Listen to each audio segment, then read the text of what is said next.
for an hour here of perspective on what do we do now. I'm going to start out the presentation. I'll tell a little bit more about myself and why I think I can make this presentation, but I want to start off by saying, answering my own question, basically. So what do we do now? Really depends on what's happened to you thus far. It's really difficult to kind of put universal advice together in this situation that we're in as the AE industry, because the impacts of this has been very spotty. We've got lots of clients that have had layoffs, and necessarily so. We've got some firms that have gotten PPP loans, and we'll talk a little bit more about that, and kind of biding their time. And then we've got firms that have just kind of continued on. So what do we do now really is the presentation separated into two halves.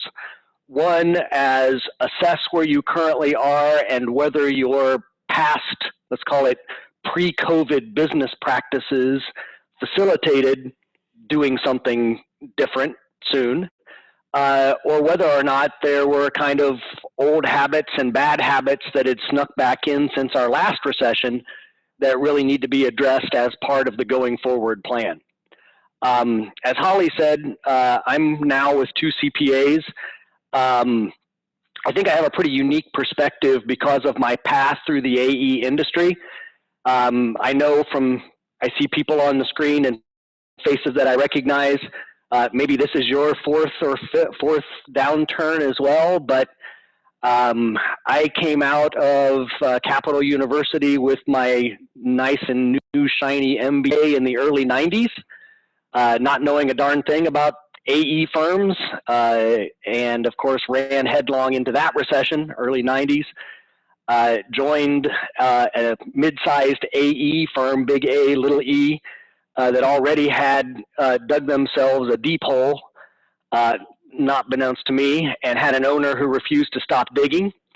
That firm didn't survive, and I learned my lesson about AE firms in recessions pretty quickly. Went out and actually got a job in public accounting, a traditional public accounting firm. Worst 6 months of my life. Couldn't go back to that culture after having been in an architecture firm. So was recruited by one of the clients of the CPA firm that just happened to be another AE firm to be the controller of that company. Grew that firm for a while, ran into the small recession that happened after 9/11, did much better there, kind of learned lessons, figured out what was going on. Early 2000s, joined PSMJ as a consultant, started bouncing around the country, giving advice and helping firms with business management situations and business management advice. Went through the last great recession, 2008 to 11, as a consultant. Saw a lot of pain and suffering, learned a lot of lessons. And so here we are again with another industry downturn, and I'm back in a CPA firm. This time in a much different capacity, though. I have several responsibilities. As the slide says, we do lots of stuff. But the thing that I enjoy most is virtual CFO for firms that aren't big enough to need one yet. Get a lot deeper. The advice that you give, you get to stick around and watch whether it happens, and sometimes that's a good thing or a bad thing. As a consultant, you kind of come in and dump a whole bunch of information, go on to the next firm.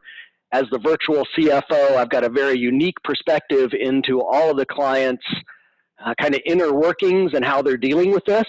And I've pulled a lot of that recent experience now since 2018 that I've been doing this job in this presentation. So I hope that from the early 90s to the early 2000s to the mid 2000s, the 2008-10 to today, there might be enough useful information here to justify your investment of an hour. And even if it just confirms some things that you already know or already doing, we'll have plenty of time at the end for questions and answers, and we can just let that go anywhere. So I'm open, as long as you're open, to keep the dialogue going. Okay, so first and biggest lesson to get into this presentation is let's not panic. Okay, I've heard the word unprecedented a billion times in the last 60 days. Yeah, the causes of this downturn are unprecedented. There's no doubt. But let's not forget that the AE industry has always been and will always be cyclical. And even though the last several years have been relatively easy to making money, the industry's had an unprecedented growth path since the last recession. The four things on the screen here are very important in any kind of economic situation. And they don't come easily. It's not something that just happens automatically when you're growing and operating your AE firm. You have to intentionally manage the firm to become what you need it to be, so when the next cycle comes around, you are not left hanging out, that the impacts of that can be managed as well. So we're going to talk about, in assessing your current situation and what's happened to you so far, diversification, benefits and downsides of that, building a resilient staff, and then, of course, dealing with contingency planning, let's call it, and the key metrics that you should be keeping the pulse of inside your firm in order to get as much advance notice as possible when the downturn might be coming your way. Okay. Out of all of that, we're going to start with business development.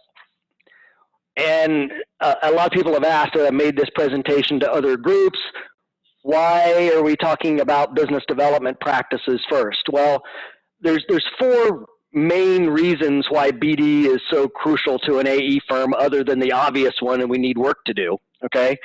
As I just mentioned a second ago, it's been too easy. Relatively speaking, if you've been in the industry for 20, 30 years, as I'm getting close to, the phone ringing off the hook and the shortage of people being the limiting factor to your growth is not the norm, okay? There has traditionally been way too many AE firms chasing after way too few projects. And so BD has been something that you're either good at, or you've stayed small, or you haven't been able to do much with your firm, okay? The second reason is in 2008-9, depending on when that recession happened to you, I heard a lot of firms say, well, you need to market your way out of a downturn. Okay, turn up the business development activity, go hard at the marketing and work your way into more backlog. Well, I'll share a little more about that, but that's got pretty big potential downsides also, because business development is also one of the biggest overhead expenses for an AE firm, and you can find yourself chasing your tail. Your goal, obviously, is not opportunities to propose, it's actually contracted revenue. And if you turn up the activity level and try harder in BD and you're successful, but you end up second or third on the list every time, that's not success. So we really have to look at not only the level of effort, but the level of results that you're getting from your BD. And third, really, well, with overhead being the third one, the large overhead expense while we look at BD, the fourth is a lot of the very key metrics, leading indicators for success, are metrics that are driven by BD activities and not easily measured by your financial management software, by your accounting software, by your accounting people. There are key aspects of the BD process and key metrics that need to be looked at so that you can find some forward-looking indicators as opposed to all rearward-looking as most accounting data is, okay? So let's unpeel this just a little bit, okay? Understand that profitability and consistency are very different in various markets that you all work in, that engineers and architects are working in all the time. Okay, rapid growth and high profits can be intoxicating. And what I mean by that is we all rush into the types of projects where we can get a lot of that work and the clients are willing to pay us our fees. Okay, and for the short term, that's great for us. You can make big profits, you can take home that money, everything is good, until all of a sudden you turn around and that's now 90% of your business. Or, well, that's an extreme example, even 70%, 60% of your business is dangerous. because remember the prior slide about the cyclicality of the market? Have to be careful to not let those high growth and high profits pull you too far in, okay? So balance that with some consistent work, with some lower fee, kind of pay the bills, keep it rolling, consistent and normal fees can be boring in great times because you've got those other clients over there demanding your attention, demanding your people, and offering you more money to do those types of projects. You must maintain control of this. Okay? You must be aware of this and be looking at this all the time, the balance between these two. Okay? The fee levels in various markets. This is a PSMJ financial survey data from 2016 to 18. I picked some popular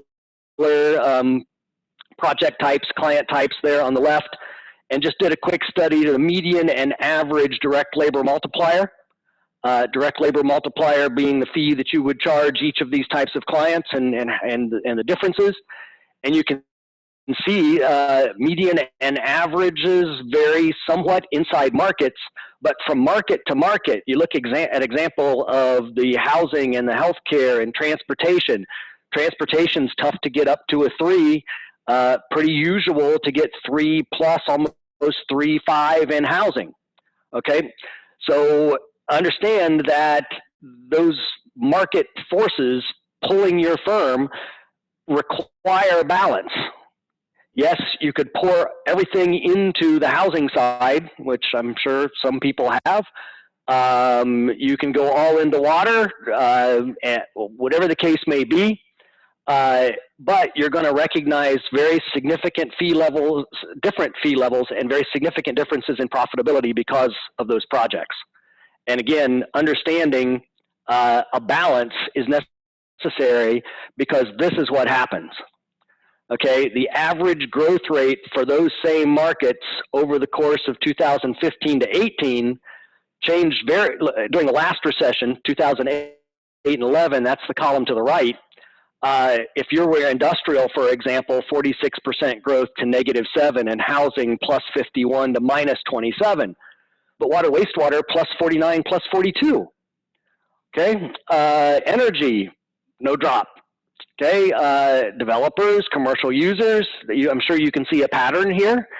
The projects that are go-go private clients have a lot of big upside, but also have a lot of downside. Okay, so what do you do as an AE firm to manage this for when we run into 2020 COVID recession? Okay, niche markets are great.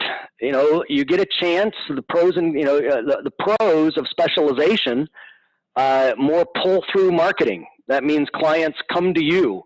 You don't have to do multiple competitive layers of proposing. The clients recognize you as the expert. You get higher fees because of that. You hire efficiency in completing projects because your people are specialists, and the machine can roll. Low cost BD means all good stuff if you develop and nurture that niche. But many of those benefits are muted in those more consistent markets.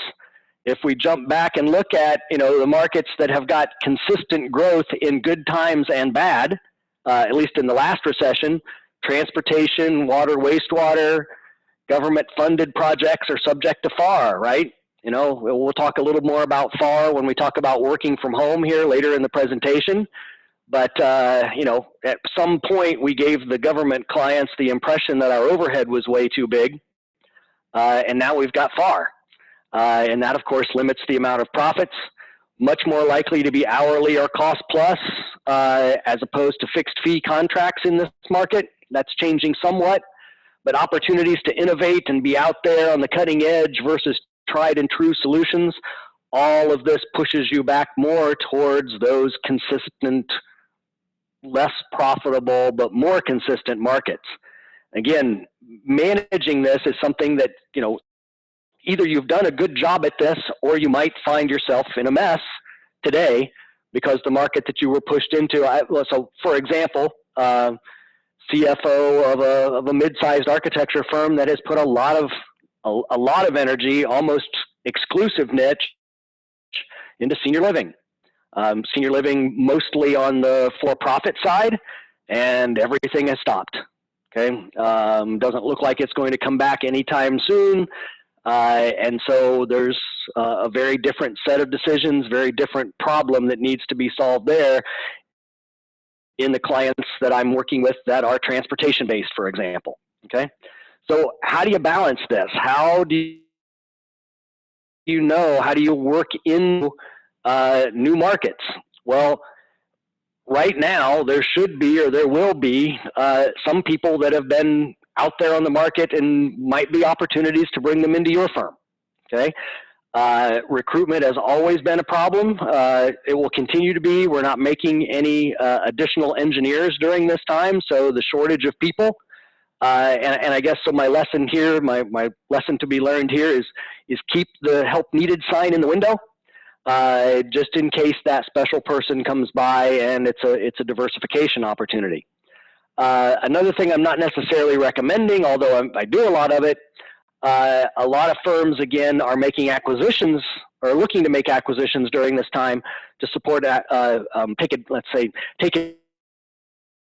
advantage of firms managing the downturn here and looking for additional expertise, looking for additional markets. Remember, just take a little sidelight here. Remember, think of a market as a three-dimensional model. Any market is made up of a service type, a client type, and a geography. So anytime you change one of those three dimensions, that means a new market to us. So when we say diversification, you can diversify any of those three. And so opening a new branch office someplace else in a nearby city, that's geographic. Bringing some additional services in from a key recruit, that's the service line.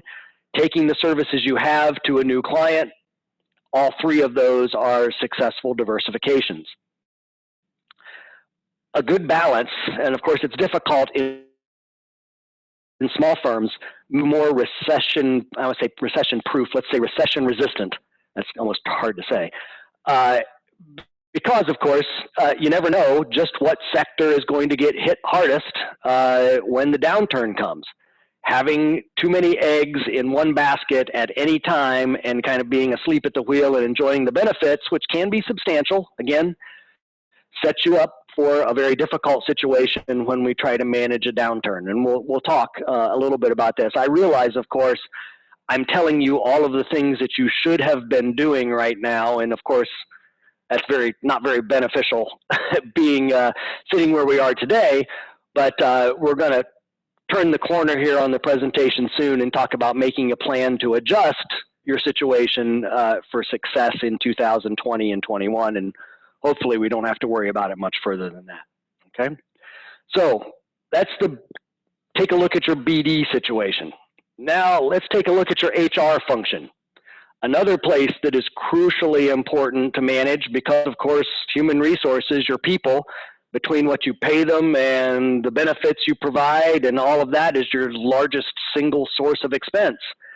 How well, how flexible, how intentional have you been in setting up the functionality of your team, the degree of flexibility in your team, okay? It all starts with culture, okay? Ask yourself these 4 questions. Don't necessarily put them in the chat box, but is payroll looked at as an investment?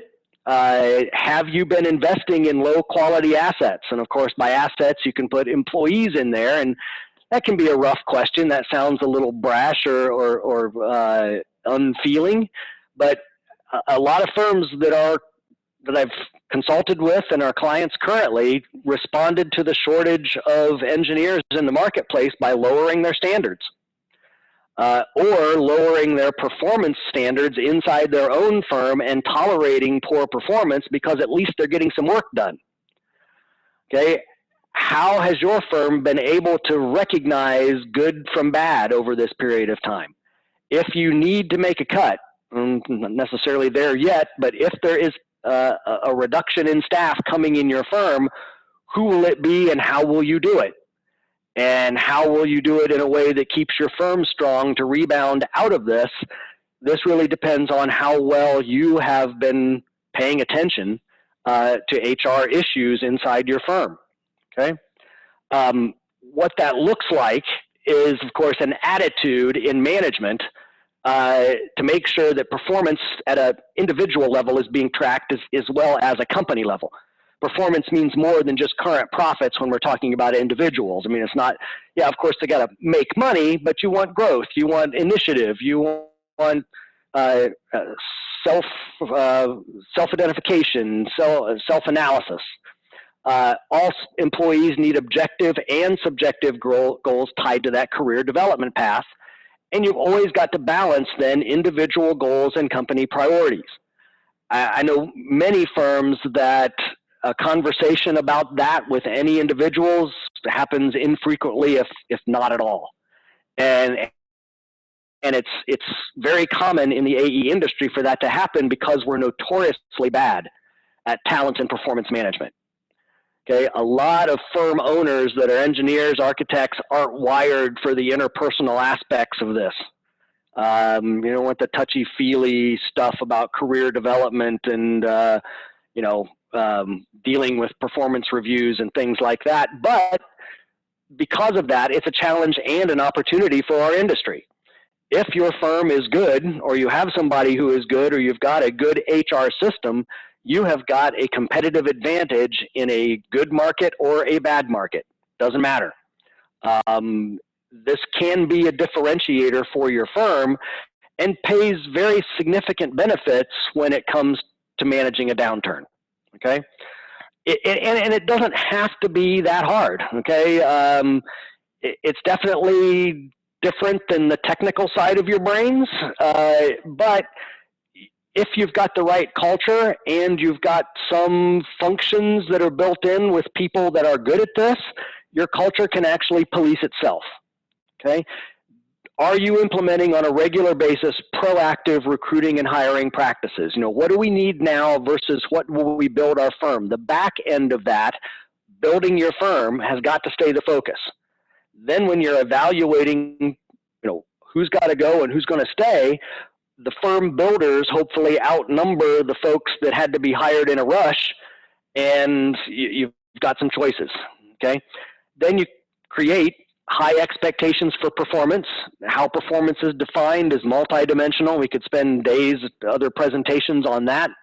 But that performance has to be matched up with significant compensation differentials. Too many AE firms keep the peace by paying everybody virtually the same. Salary-wise, bonus-wise, of course, every market has a salary level, but bonuses are up to management.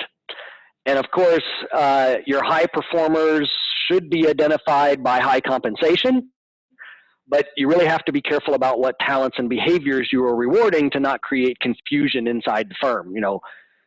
Favoritism, nepotism, all of that kind of stuff happens inside small AE firms. So we have to be, again, just like we're very intentional at managing our BD processes, we have to be very intentional in managing the HR function. What we've got, if you've got some of these folks, you've got some grizzled veterans in your firm that have gone through the last recession, and you'll see some statistics. It was, from an HR point of view, it was a bloodbath last go around. I don't expect the same degree of job losses and layoffs to occur this time, but look to your 10 to 15 year veterans for leadership. They lived through the last one. Many of the people that you've hired in your firm have never experienced an industry downturn. I mean, that's a great thing to say, but a kind of dangerous thing to say as well. These folks, if you've got 10 to 15 year veterans, they decided the industry, even as the bottom was falling out in 2008, 9, 10, figured out how to stay employed by being flexible skill sets, flexible work hours, flexible work terms, all of the things that will make them valuable today. They become good models for the new folks that have come in since then and are wondering, well, if I really want to stay in the engineering industry, I'm an engineer at heart, what do I need to do? How do I need to be? Hopefully you've got some examples instead of just a presentation, some examples in your firm about what those folks did so that they could follow the path.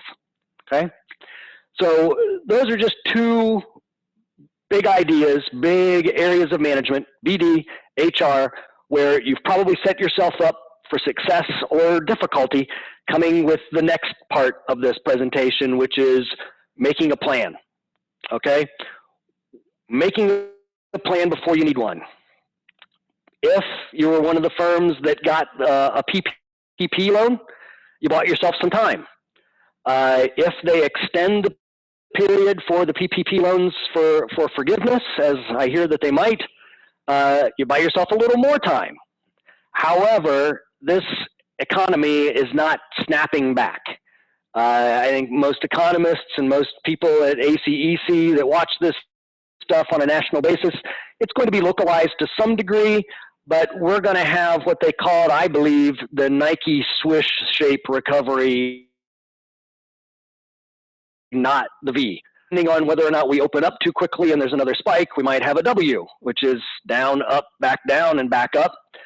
So we need to be doing, if you haven't done so already, some contingency planning. Maybe you're thinking that you've had to take action already. If the PPP plan was not, the PPP loan was not for you, or you're nervous about it, but you need to be thinking about, well, okay, how do we do this in an organized, unemotional, planned way? Okay. 4 key aspects that I have found from the last recession and the one before that to really help firms survive and rebound quickly out of a downturn in our industry. Okay, know when your BD is getting expensive. I'm going to go back to that first few slides about analyzing your BD. We're not going after opportunities to propose, we're going after contracted fees. How much money are you spending on an ongoing basis to win $1 of contracted fee? Okay, if that goes up significantly, then maybe you're chasing your tail. Maybe you need to do an evaluation of whether your shotgun pattern is working, or we need to be a little more laser focused on our BD. And we'll talk a little more about the forward-looking metrics that are associated with business development. Okay, determine your most valuable players at all staff levels. And what I mean by that is not just most valuable players in a particular pocket of your firm or individuals, but we need to be looking at MVPs in terms of teams. Okay, it takes a team to deliver a project. Okay, you might have some employees that have loyal client relationships, and obviously they're valuable. But if that person is good at promising things but bad at delivering things, and that's how they've stayed popular, you need a team to stay strong. Okay, need to identify MVPs at all staff levels. If layoffs become necessary, starting at the, we found this out in the last recession, starting at the bottom of your firm and laying off the least paid people until you get up to middle management is suicide. And I'll explain why that is as well. Okay, take a look at overhead expenses. I would bet that your overhead is going to shift pre-COVID versus post. We talk a little bit here, a couple slides from now, in working from home, what your office requirements are, your utilization rates, your professional liability insurance, all kinds of things are less fixed than they typically are in an industry downturn. And then, of course, if cuts are needed, whether it's people or overhead, the one big lesson, I'd say #1 lesson learned from the last downturn was do so quickly and aggressively. A colleague of mine at one time said, if you figure out that you got to lose an arm, don't start one finger at a time. And that's kind of a crude way of putting it, but you'll see that indecision was a big problem in the last downturn in the AE industry.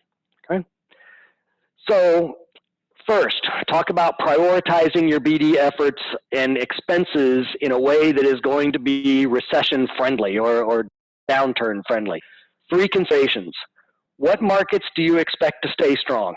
From the financing that you see in the news to what your clients are telling you, what is your position in the places where the clients have not stopped projects thus far and don't indicate that they're going to? Okay. Now, are those the same projects that you're really good at executing? Again, because obviously, as I said, the goal for BD is contracted fees. The goal for the company is profits on projects. So if you've got a project type that has got a whole lot of work coming, but you don't have good project management in that area, you've got to moderate your BD. You win a whole bunch of that, sure, you will stay busy, but you will end up with an empty bank account at the end of the day. Okay, that's not survival strategy, obviously. Then, of course, if you're going to go into new markets in a stronger way, what kind of competition are you going to run into? Who's the incumbent? Who is the niche expert in your market for those clients that are going to continue to have work that you have to defeat, obviously, that you're going to have to work your way in? And is that list 3 firms or 13 firms? You know, and that's going to be another kind of leading indicator as to how much effort and expense you're going to have to put in order to work your way into that. Okay, this is where those key metrics come in. Okay, accounting data is historical, obviously. Driving the car forward while looking at the backup camera. You know, run into the wall. Your P&L is not the report you need to be looking at to see whether or not your BD efforts are getting expensive. You've probably got a category in your profit and loss called marketing expense. By the time that gets published and you analyze it, it's 60 days old. Those expenses were out the door, gone. That's not what we're talking about, okay? You need to get in with, we need to integrate financial management and business development so that we can capture opportunities to propose and hit rates in objective data. How many times did we get a chance to chase projects, and how many times did we get shortlisted? How many proposals how many presentations did we make? That just can't be soft data in your firm. We need to be looking market by market, our hit rate, success rate in proposals and opportunities to make presentations. Secondarily, easy for me to fee sensitivity from clients. Has it ratcheted up? How much negotiation are you going through these days? Are you seeing clients that are getting more and more sensitive about your fees because they're getting more and more nervous about their business or their projects? Okay, if your proposal went in with a 3.2 multiplier on your fees and you signed a contract with a 3.0, how different is that in past practice? Are they now arguing much more stringently? Are you getting 2.5 instead of 3.0?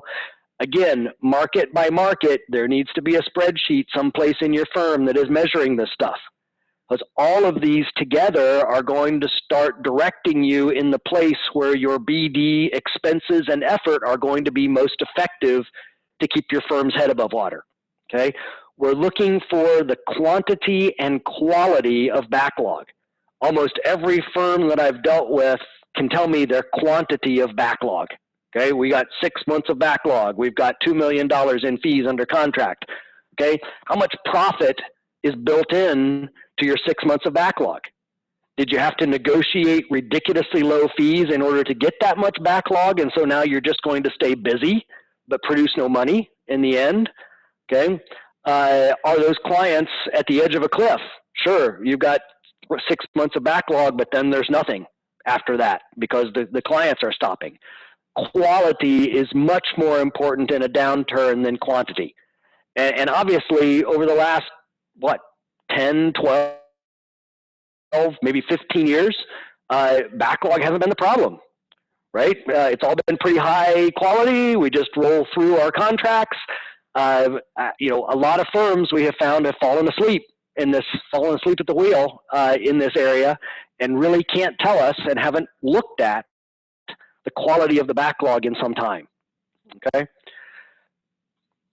Obviously, the people that do business development and the people who do financial management probably are using opposite sides of their brains, and this is very much more easier said than done, okay?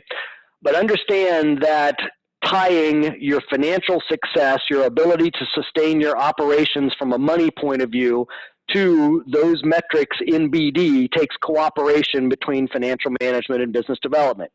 Those BD people are the leading indicators. They call them the canaries in the mine of a recession. Okay, when the number of people that are proposing on a certain project that you used to have exclusively to yourself goes way up, that information needs to get into the firm and say, hey, we're in trouble here. A lot of firms are coming after our clients that have never been there before.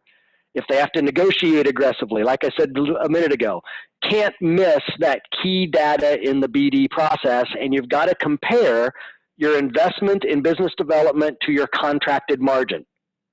Not your backlog, not the number of fees, but how much profit are built into those projects. And again, maybe your BD people need some financial management help, or those two groups need to get together to be able to analyze that properly. But you need to know, are you keeping, as I've said several times already, are you keeping everybody busy intentionally just to weather the storm, or have you taken fees way too low to make any money, or have things relatively not changed in a particular market and therefore focus your BD efforts on that? Okay. Some of the most successful firms long-term, well, from last recession and on through until this recent downturn, have got partnerships with clients, that the partners understand that that engineering firm is crucial to their operation and they want you to survive. Okay, they will make concessions, they will partner with you. If you've got those deep client relationships, getting information from them about what work is upcoming and what their challenges are from the recession, from the downturn from their point of view, should be a meeting that you're able to have. If you've got very superficial, kind of, say not trusted advisor, but a good firm that comes around every once in a while, so we give them some work, kind of superficial relationships like that, a lot of clients are not willing to share this information individually with a firm, and may seem kind of put off that you're trying to gather this information about their business so that you can help them better. Again, it's kind of going from loosely dating to a marriage proposal in one day. It doesn't work, obviously. So long-term relationships with key clients in several markets greatly facilitate this. Okay. Then we got to talk about the MVP side. It's not just your senior people. Okay. Loyalty means a lot. Loyalty is a great aspect of AE firm culture. However, you do have to track composite labor costs. One of the big issues we saw in the last recession was the layoffs started with the young people and the least paid. Then the work came back around and those people had all gone off to other careers and other industries, and we couldn't make any money with the very expensive people doing work that was 3 levels below their pay grade.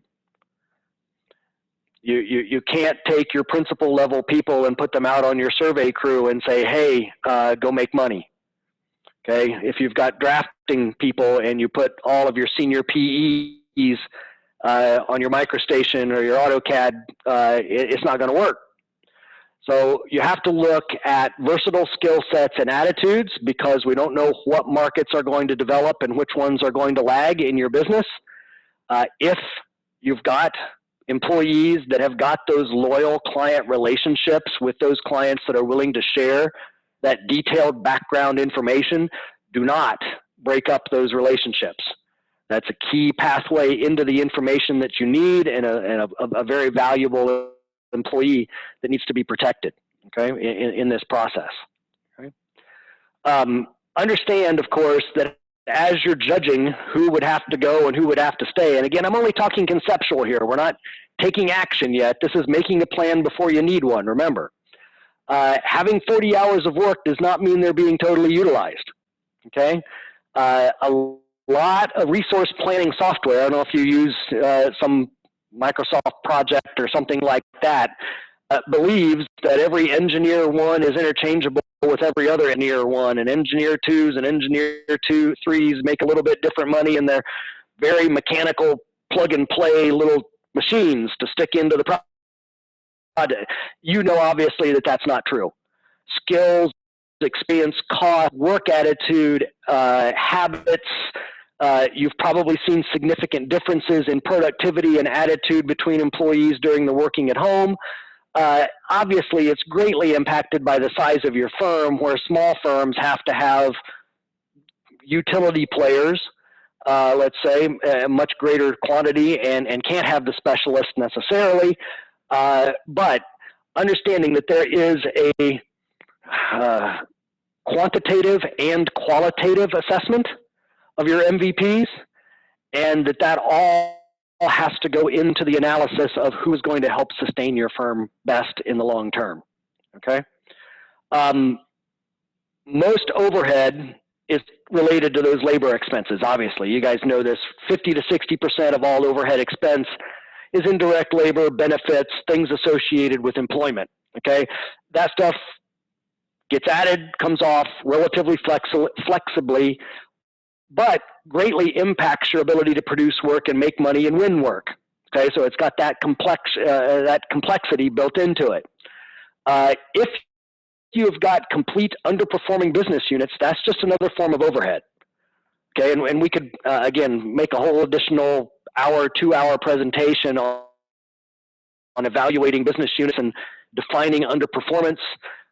Understand that if you're nursing along a section of your firm that has been nursed along for a really long time because you just been there and it's tough to break the momentum, this is a good time to break the momentum, to kind of have that real kind of direct analysis and understand that that could be a way in which you could greatly manage your overhead if necessary in this downturn.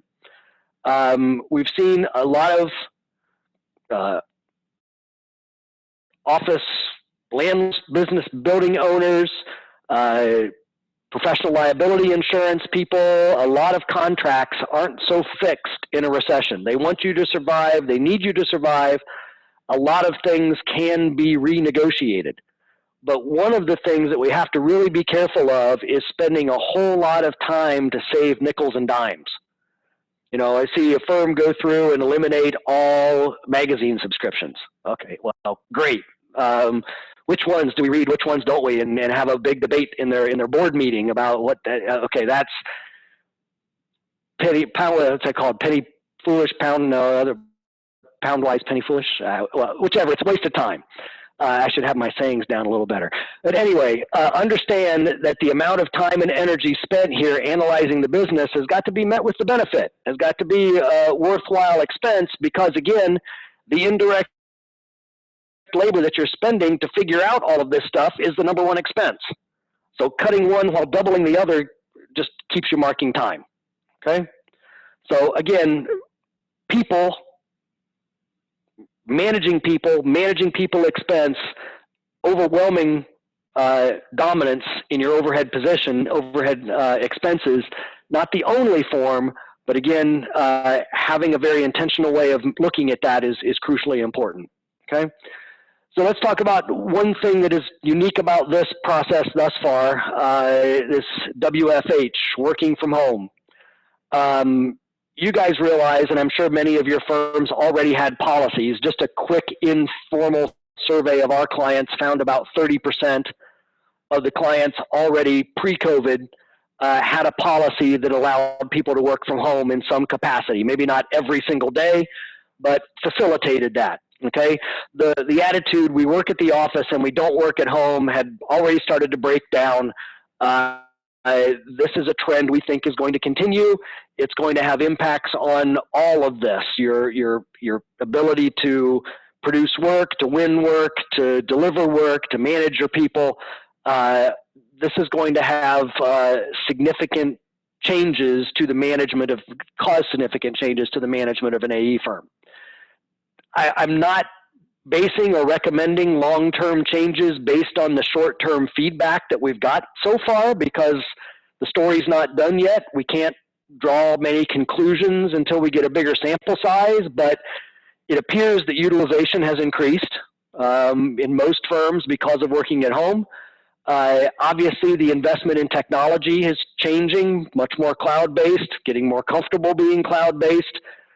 You know, the internet has got to be as dependable as the light switch and the water in your office in order to make this work. More emphasis on flexible workspace and less fixed areas inside the offices because people are not there that much. Maybe for a short period of time we got to stay apart, but when that's kind of under control, how does that change our office layouts and the way that we rent our space and how much space? And if all of that is working towards lowering our overhead, and you go back to those consistent markets where FAR is a factor, how does that change our pricing strategies and our ability to make money when we're working for the DOT or other clients that are subject to FAR? So all of that is tossed up in the air right now. So what do we need to make some determinations about that? Well, we need to understand our productivity has productivity and profits been positively influenced just like our utilization? Okay, or are we just running our projects significantly over budget with the time that used to get coded to office or to general, now getting coded to the project because we just happen to be sitting at home? Don't know yet. Haven't seen enough months of revenue yet from working at home to see whether or not the write-offs of time are offsetting that increased utilization. Okay, then the connection to the firm. If you're home and you're not seeing folks regularly except for like this through Zoom, can you build long-term company loyalty? Can you build a team remotely like you can when they sit next to one another and gather around a conference table and debate, you know, a project or a project plan? Okay, yet to be seen. I hear, and I've got two sons in the millennial world, that they're more connected to their college buddies that spread out over the country because of internet connection than I am. For my college folks that spread out over the country, because I didn't use Facebook, I wasn't on Instagram, I still don't do Snapchat. So maybe we can manage this, maybe we can't. We'll see. It's again, need some more sample size. And then, of course, depending on the answer to that question, what kind of leadership style, how is that going to change inside AE firms as baby boomers are headed on their way out? Gen X and millennials are kind of taking over in many management positions. How is that going to change the way in which we lead our staffs, create our teams, drive success from an HR point of view? Okay, if productivity and profits are good from work at home, if we're staying relatively connected, I guarantee you that the leadership requirements are going to be different. So if the first two are yes, and this is okay, and working from home is something that's going to stay in place, we're going to have to get some training if you're leading a firm in order to do this effectively. Okay. Second one, continued economic uncertainty even after we have a vaccine and everybody's pretty confident that we've got the COVID under control. The new normal will not look like the old normal because of the things we did in response to all of this. Okay, we've had there's my term again. I didn't even think about that. I mentioned it a billion times. I put it in the presentation. Unprecedented government intervention in the economy. Okay, huge stimulus to try to keep employment high. More coming. We're pretty sure there's going to be an infrastructure bill, green energy built in. The government is going to spend more money that it doesn't have, creating massive budgetary deficits and government debt. At some point, my economic training tells me that we're going to have to soak that money back up somehow, or it's going to become very inflationary. The future generations of folks aren't going to like to pay for this for the next 30 years because we had 6 months of economic pain. Hopefully that's the only time, but the increased tax load, lower future benefits, there's this concept called crowding out, that as the government borrows more money, it crowds out private investment. That's not necessarily true, but again, I don't want to turn this into an economics lesson, but there's going to be long-lasting impacts on our industry, on the AE industry, because the government is such a large client overall, all forms of government. And it filters down to the state level too, as you know, and they're going to have to do something in response to what they've done already. And so, why is that important to this presentation? We'll go back to the first few slides of the ways that you should be running your business to be ready for economic uncertainty and a downturn. Understand that just jumping right back on the train and off we go, and here's 10 more years of mid-teen profits, mid-teen percentage profits, isn't going to happen. The cards just aren't dealt that way today because of what we've done already. Okay, so created your plan. Okay, looked at your BD. Is it getting expensive? Looked at your teams, determined your MVPs, determined who would go, who would stay, who's got the client relationships, who's flexible. Okay, putting the plan into action is also a major challenge for firms because of what happened last time. Okay, making cuts easy on your staff, not on management. Remember the one finger at a time. If you have to lose an arm, well, self-induced wounds multiplied the impact of the last recession, and it was terrible. And I don't want to take you back to bad times if you lived through this, but some of the statistics that we're trying to avoid this go around are pretty extreme. Created this long-term shortage of engineers in the marketplace that's not going to come back, and it has been a problem for our firms in growth for a long time because people that were destined for our industry went other places. And again, it didn't have to be this bad, okay?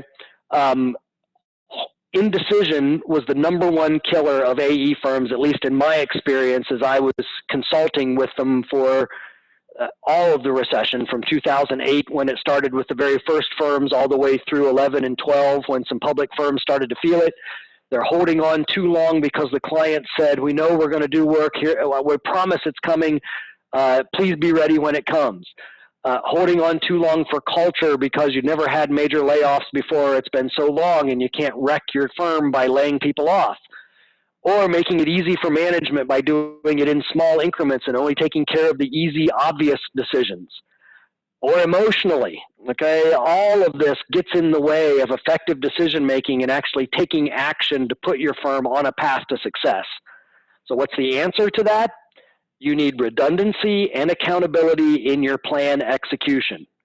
Okay, creating a plan and then rethinking it 10 times before you do it, or having 3 more board meetings or 3 more partner meetings before you pull the trigger, means that the money and the money problems and the uncertainty in your firm have been multiplying while you're trying to decide to take action.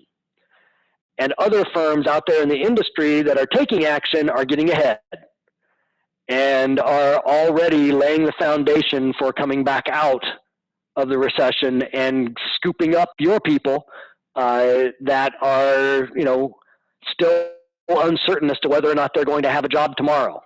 Okay. So again, rules for the survival plan. In preparation, get deeper into your client's business, as deep as they will let you.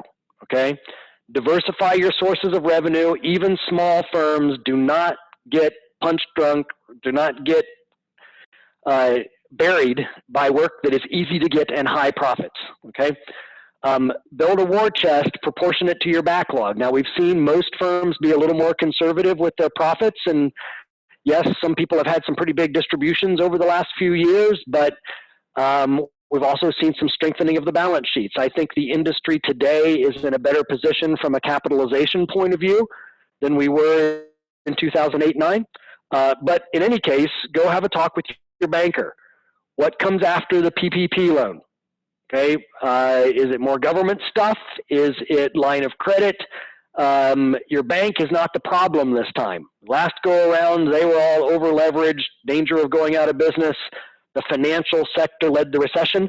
This is consumer spending, and it's different. And so a lot of banks are going to be able and willing to help. Okay. Get complete buy-in internally from the plan. No second guessing, no further debate. Here's what we're going to do. When these things happen, here's how we respond. And those things need to be driven by those forward-looking metrics that are built into the BD process. Okay. Once you have to execute that plan, Mobilizing everybody with those client relationships to gather that information and to secure your long-term good clients is crucial first step. Make sure you're capturing those BD metrics and communicate regularly, over-communicate how you're doing in bringing in work and securing high-quality work, okay? Suspend all indirect discretionary spending that is not driving additional work and capabilities in your firm, and eliminate those poor performing staff and business units according to the plan while watching your composite labor costs. Again, laying off all of the lower paid people will just drive your costs up so that you can't make money even if you do have high quality backlog. Okay? Then of course there's probably 5 or 6, 7 or 8 other things that are firm specific that when I'm not talking to 80 different engineering firms and we're talking one-on-one, we'd add to this list that are specific to where you sit with your current BD and HR plans and what the clients have been telling you about your business. But based on my experience, based on the survival of key clients during the last recession, and believe me, everybody experienced it, everybody is experiencing some form of discomfort today, but the top performing AE firms, the last recession was deep but brief, mainly because they knew who the bottom 1/3 in their firm was in advance. And they knew how to take action. They knew what they were going to do. And again, that's cutting diagonally through their organizational chart, top and bottom. Some high-paid partner level people had to go too, okay? Maintained loyal clients who shared their outlook, both, like I said before, weathered the storm together, both made concessions. They watched their operating costs like hawks. The average direct labor rate and overhead rates were watched constantly as things were changing. And what happened in most cases then, they came back stronger than ever because the firms that didn't do this well and had the problem of indecision went away.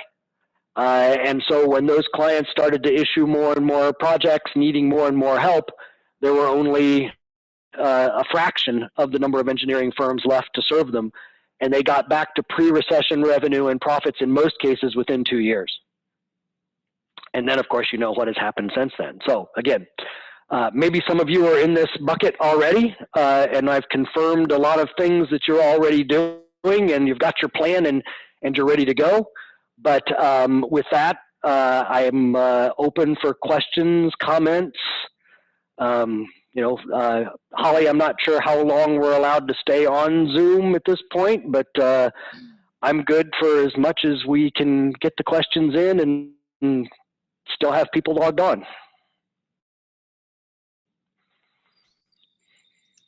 Yeah, it looks like we have one question in the chat box with, I think you covered, but it says, any insights on measuring how productive an employee is working at home versus in the office? Yeah, well, yeah, that has been a big debate among almost all of our clients now because it seems to be related to attitude.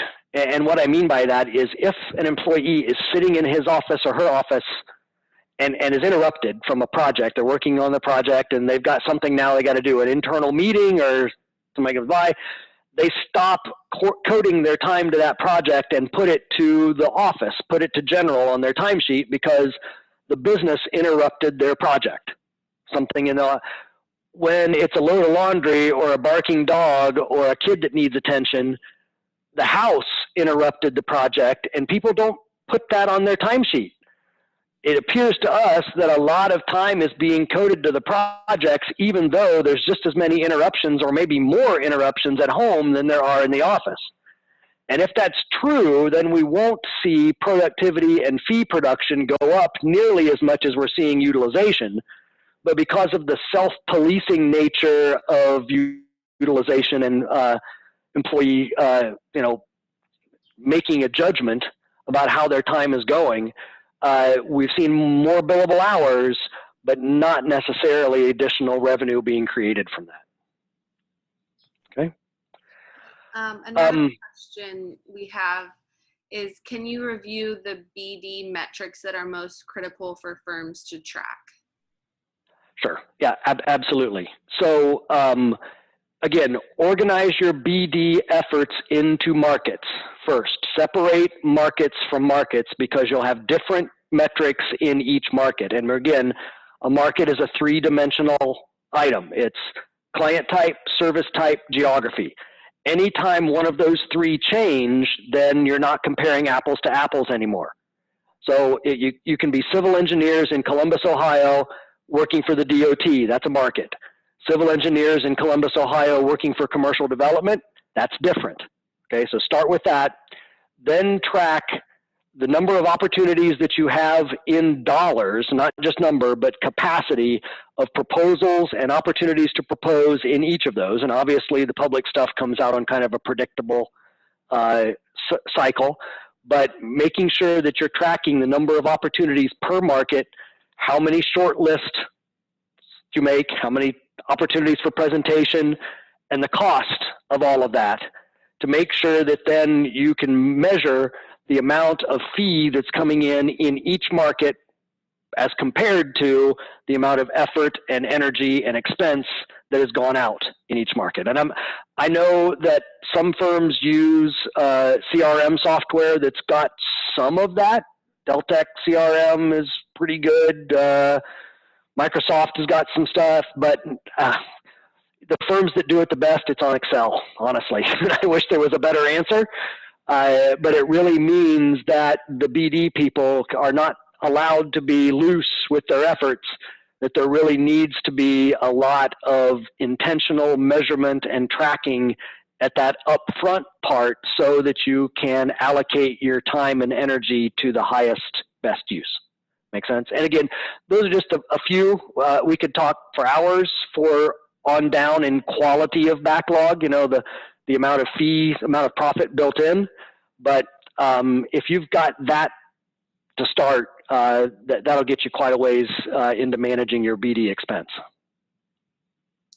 Another one is, it seems as though AE industry is starting to embrace more tools aimed at continuous improvement, metrics, etc., like Six Sigma than before. What percentage of the industry currently utilizes these advanced tools? Yeah, very small. I do see a lot of people talking about that and trying to adopt Six Sigma and things like that into the AE industry. The challenge is that we're very unique in that our machines and our delivery methods are people, and we can't hold that piece of the equation constant as we make other changes. Like if you're on a factory floor and a machine is running at 6 units an hour, you can turn it up to 8 and see what happens. Those types of continuous improvements and metrics are confounded by somebody having a bad day, or somebody didn't get a raise or a promotion that they thought they were going to and are lost heart and is spending time updating their resumes and all of this. I'm not saying that it's not possible, but we're not seeing as direct a feedback to the improvement in businesses to Six Sigma and other kinds of metrics like that that we've seen in other industries. And again, I think we'll keep trying, and I think a lot of larger firms are continuous, talk a lot about continuous improvement, but it doesn't really fit inside a model that you would learn in business school or that you read from Harvard Business Review. Okay. Are there industries that have been WFH that we should be looking at as good examples? Oh, good question. So a lot of software development has been done WFH for a long time. Firms that make the software that we use, and in California, working from home for the Silicon Valley folks has been a normal part of business for a long time. However, their economic model is different. They're not charging their people's time. Those the time is being completely capitalized, and then they make money when they sell the software. And they make the software once and they sell it again and again and again. So they do a good job at managing work from home, and they've figured out how to get people's time and energy applied effectively to complete a task. But that's where the comparison breaks down to the AE industry, because where the revenue comes from then entirely different. And so managing a budget, doing project management, work from home, all of that is great, but billing your hours is where the AE industry has got this kind of unique problem, and more hours coded on a timesheet doesn't necessarily mean more revenue. And so, what other people, so CPAs, for example, we're terrible at work from home. We got to figure this out. Almost all of our projects are hourly in most cases in the industry. We expect the clients to pay for every hour. If every hour from work at home is not equally valuable to the clients, then we're in trouble. And if that's the case with the AE industry, so are you guys. So I don't have a really good example there's some firms in the AE industry that have been doing more work from home, but that's generally been from an HR motivation and retention motivation as opposed to additional profits and productivity. So employee retention is not a bad goal to allow work from home, but obviously that's not why we're working from home right now. There's two more questions. Is there a recommended target composite hourly labor rate that AE firms should be targeting relative to project multipliers? Sure. Well, first off, figure out what yours is right away before COVID. If you've done any layoffs, figure out what it was. Benchmark that against other similar firms in PSMJ's wide group. There's other industry, Deltek Clarity survey out there. Make sure that you are relatively competitive. If you've got a profit-making business prior to COVID, I would bet that your composite hourly labor rate was okay. And again, all you do with that is take all of your labor costs in a given time period and divide by all of the compensated hours and find out what the total is. In the industry, it's somewhere in the low to mid 30s, I think, overall. But the variableness, if that's a word, variability on that is huge. Obviously, you got some people in the $70, $80 an hour composite side, and you got other people in the 20s that are outnumbering those. But what you have to make sure of when you're making staff reductions is that you keep that average hourly rate relatively consistent as you make staff reductions so that you can continue to produce work in a shrunken down model at a profit. Okay? Then is there a good rule of thumb on how much money should be invested into BD? How is this changing with COVID-19? Well, industry in general spends 5 to 6% of net fees on BD in total. Now, that's in a highly variable categories, which would be the labor from people that are out pursuing work and doing the BD physically to the proposals and the photographs and all of the stuff. And a lot of firms are even including, of course, ongoing maintenance and upkeep on their websites and their social media and all of that in that number also. But again, the variability on that is huge, depending on, if a public market might have multiple layers of cuts as you go down through the process of getting work, whereas, a private client might call you up and say, hey, I got another job for you. And that's easy marketing. Send them a contract, off you go. Again, what you need to make sure of is the effectiveness of your dollars. Again, most firms have got some very good years to fall back on for history. Okay, check what your BD expense was as compared to your revenue and to your profits in 2016, 17, 18, 19, for example. Maybe even 19 is good if you've got those numbers ready. We're expecting, of course, a lot of firms to jump back into the mode of marketing their way out of a recession or out of a downturn because of COVID-19. If they go down the path of the 2008-9 recession and take a shotgun pattern, we will see a huge jump in BD expense and energy with very little change in either of the other two numbers, being fees or profits. Okay. Again, based on our findings and based on this presentation, the goal is not necessarily how much you spend on BD, but what you get from it. Business development is an overhead expense. I mean, if I had a nickel for every marketing director who told me that BD is an investment and shouldn't be treated like other costs, I wouldn't be sitting here with you guys. I'd be on a beach somewhere to my boat. But it's an overhead expense.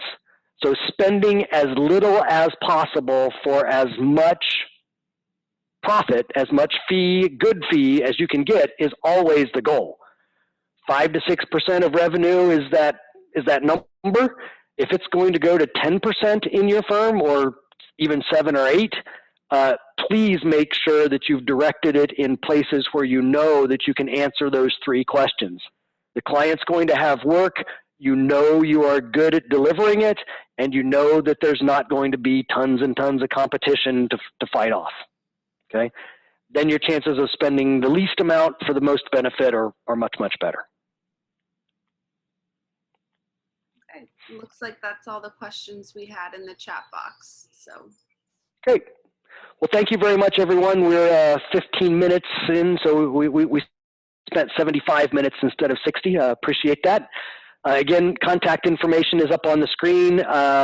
We do not charge like attorneys. If you have other questions or need some advice, please send me an email, give me a phone call. I have no problem continuing this conversation, and we won't send you a bill.